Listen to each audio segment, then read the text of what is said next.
स्वागत है दोस्तों। आज की इस वीडियो में हम लोग पिछले 20 सालों में रेलवे में पूछे गए पॉलिटी के 20 इंपॉर्टेंट क्वेश्चंस देखेंगे। ये छठा वीडियो है। इससे पहले हमने टोटल 5 वीडियो उपलब्ध करा दिया है अलग अलग विषयों का, जैसे कि physics, chemistry, biology, computer science. तो इन सबके क्वेश्चंस ऑलरेडी अवेलेबल हैं। इस वीडियो को लास्ट तक देखिएगा। वीडियो पसंद आए तो उसे लाइक एंड शेयर जरूर कीजिएगा। इसकी प्लेलिस्ट जो है पूरी नीचे डिस्क्रिप्शन में मैंने लिंक दे दिया है और यहाँ आई बटन पर भी आपको मिल जाएगी। इस पर क्लिक करके आप उन सभी वीडियोस को देख सकते हैं। उस प्लेलिस्ट को सेव भी कर लीजिएगा ताकि जितनी वीडियोस आती रहे वो इसके अंदर ही मिलेगी आपको। सबसे पहला यहाँ पर प्रश्न है, निम्न में से किस देश का लिखित संविधान सबसे विस्तृत है? निम्न में से किस देश का लिखित संविधान सबसे विस्तृत यानी सबसे बड़ा है? राइट आंसर हो जाएगा ऑप्शन नंबर सी, भारत। अगला प्रश्न यहां पर, स्वतंत्र भारत के प्रथम कानून मंत्री कौन थे? और ऑप्शंस यहां पर दिए गए हैं आपके सामने। 4 ऑप्शन है। जो राइट आंसर है वो बताइए, स्वतंत्र भारत के पहले कानून मंत्री जो है वो कौन थे? राइट आंसर इस क्वेश्चन का हो जाएगा option number A, doctor Bhimrao Ambedkar. स्वतंत्र भारत के प्रथम गृह मंत्री कौन थे? यह भी सवाल पूछा जा सकता है, तो याद रखिएगा स्वतंत्र भारत के पहले गृह मंत्री थे सरदार वल्लभ भाई पटेल। ये क्या थे? गृह मंत्री थे, स्वतंत्र भारत के पहले गृह मंत्री। और उसके बाद सवाल पूछा जा सकता है कि स्वतंत्र भारत के प्रथम शिक्षा मंत्री कौन थे? तो मौलाना अबुल कलाम आजाद, ये शिक्षा मंत्री थे। ठीक है। इसके बाद सवाल पूछा जा सकता है स्वतंत्र भारत के प्रथम स्वास्थ्य मिनिस्टर जो मंत्री थे यानी हेल्थ मिनिस्टर जो थे वो कौन थे? तो उनका नाम था राजकुमारी अमृत कौर, श्रीमती राजकुमारी अमृत कौर। ये आपको याद रखना है। ठीक है। नेक्स्ट क्वेश्चन यहां पर है, संविधान का मसौदा तैयार करने वाली समिति जिसको हम लोग ड्राफ्टिंग कमेटी के नाम से भी जानते हैं, तो ड्राफ्टिंग कमेटी के अध्यक्ष कौन थे?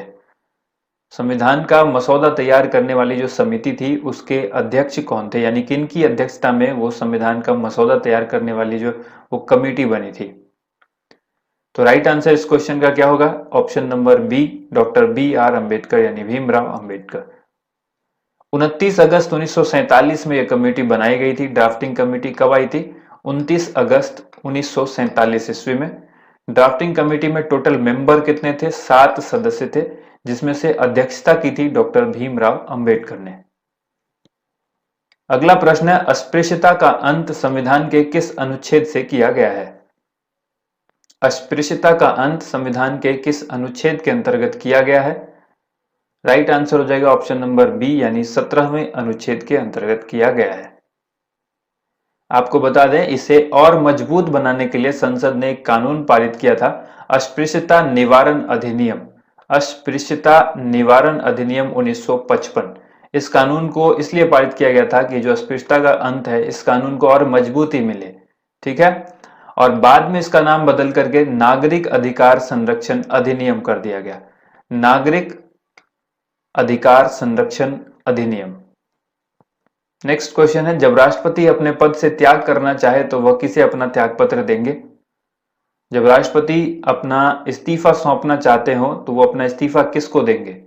और यहां पर ऑप्शंस आपके सामने 4 ऑप्शंस हैं। जो राइट आंसर है वो बताइए। तो इस क्वेश्चन का राइट आंसर हो जाएगा ऑप्शन नंबर डी यानी उपराष्ट्रपति।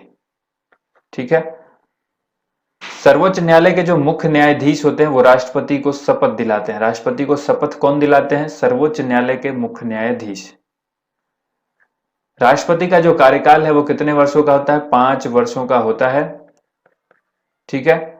इसके बाद भारत के जो राष्ट्रपति हैं वो राष्ट्रपति भवन में रहते हैं, जिस भवन को हम लोग रायसीना हिल भी कहते हैं। रायसीना हिल के नाम से हम उस भवन को जानते हैं जिसमें राष्ट्रपति जो है रहते हैं, रायसीना हिल।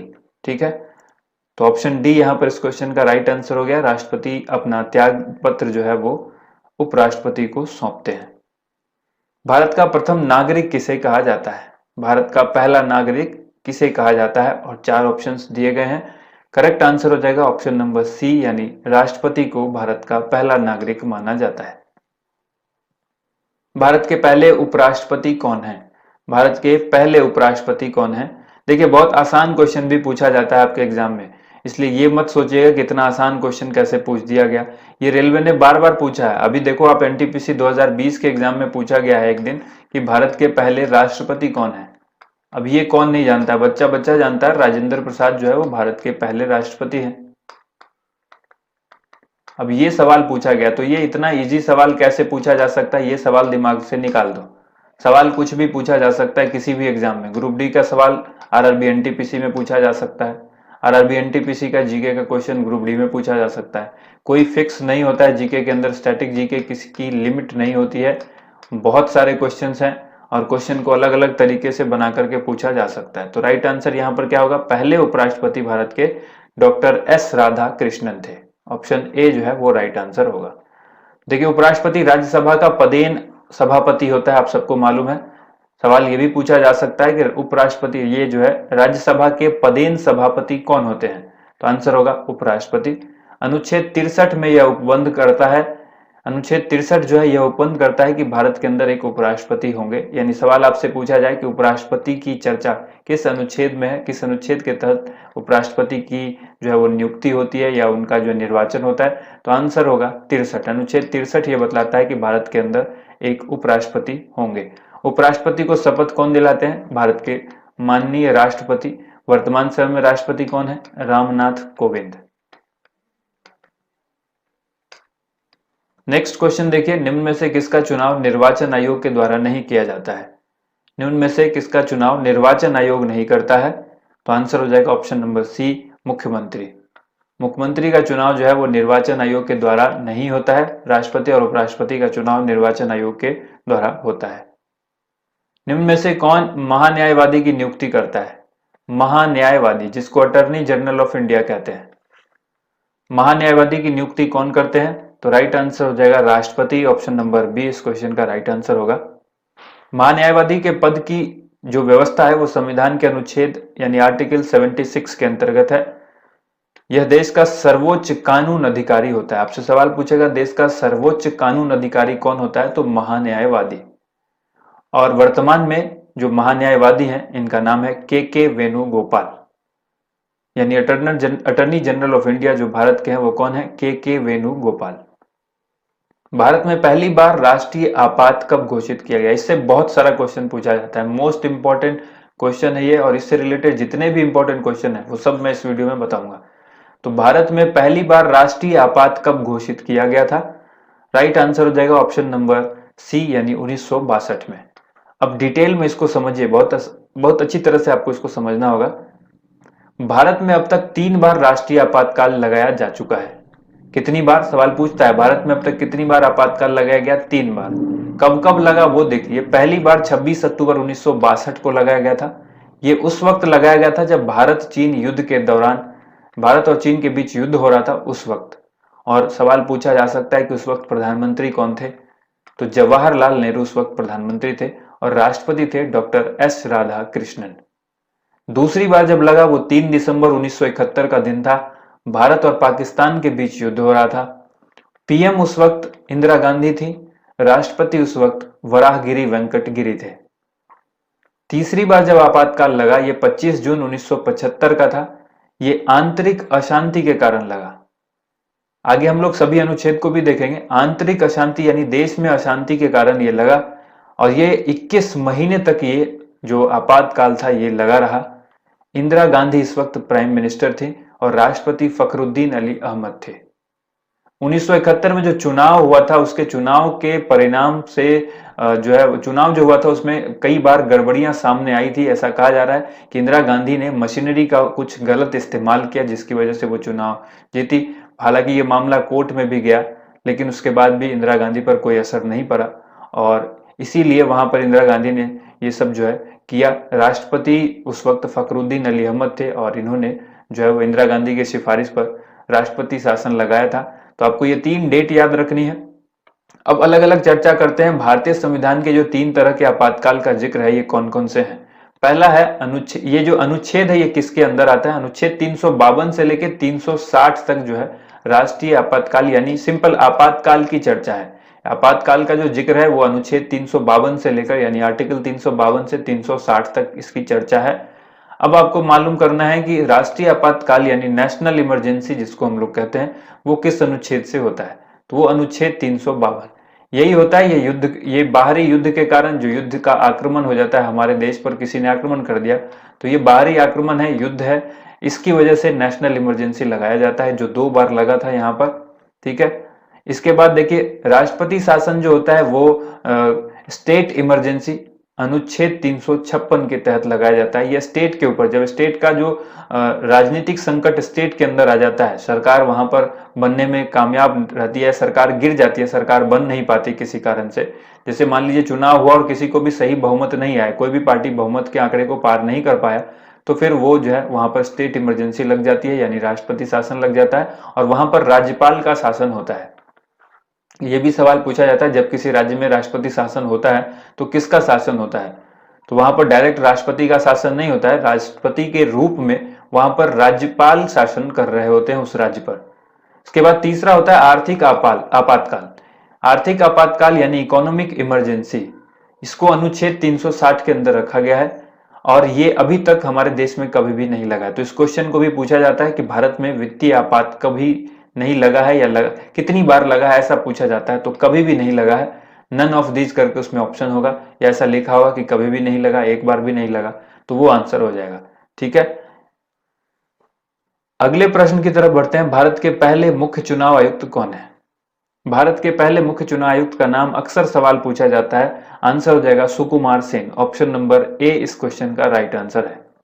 अगला प्रश्न है, किस संविधान संशोधन में मतदान की उम्र को 21 साल से घटाकर 18 साल कर दिया गया है? आप सभी को मालूम होना चाहिए कि पहले जो मतदान की उम्र थी वो 21 साल थी, बाद में उसको घटा करके 18 किया गया, और ये कब किया गया, किस संविधान संशोधन में, यही इस सवाल में पूछा गया है।